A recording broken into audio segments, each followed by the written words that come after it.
কি হলো ছোট ভাইরা, কি করতেছো এনে বইয়া? ঢাকার বড় ভাই আছি। আরে হৃদয় ভাই না? হ্যাঁ হ্যাঁ ভাই, ভালো আছো তুমি? হ্যাঁ ভাই, ভালো আছেন? ভালো আছো ছোট ভাই? এই ছোট ভাই, ভালো আছো? কি করতেছো তোমরা এনে বইয়া? এই যে ভাই আমরা প্র্যাকটিস করতেছি ভাই। আপনি তো ঢাকায় খেলেন ভাই, আপনি তো অনেক মানে ভালো মানে একটা খেলোয়াড় আমরা জানি। হ্যাঁ ভাই, তা আমাকে একটু প্র্যাকটিস করে একটু শিখাইবেন ভাই। এই তো ভাই 2 দিন হলো আর্জেন্টিনা থেকে খেলাই আইছে, মেসির ওই মেসির লগে থেকে সর্বনাশ, ভাই। চাপা দেন মারতেছে দেন, নাই। কি এখন আপনাদের মানে কি দেখাইতে হবে? দেন ভাই আমাকে একটু প্র্যাকটিস করে আচ্ছা শিখান আচ্ছা, একটু। একটু একটু দাও দাও।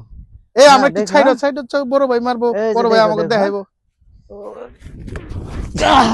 হায় হায় হায় হায়, আরে কি সর্বনাশ করছি রে ডাক। আরে ভাই ভাই ভাই ধরেন, ভাই এই যে ভাই ভাই, ভাই, এই 2 দিন আগে ইনজুরি থেকে আইলাম তো ভাই। ও আর্জেন্টিনা মেসির লগে খেললে আইছি ভাই। আপনি যে কি খেলবার পারেন এটা তো আমরা হ্যাঁ। বুঝলামই আচ্ছা নাকি। আচ্ছা, থাকো তাহলে, আমি গেলাম, হ্যাঁ। আচ্ছা চাপা আচ্ছা। না ভাই, আল্লাহ। ঠিক আছে ভাই।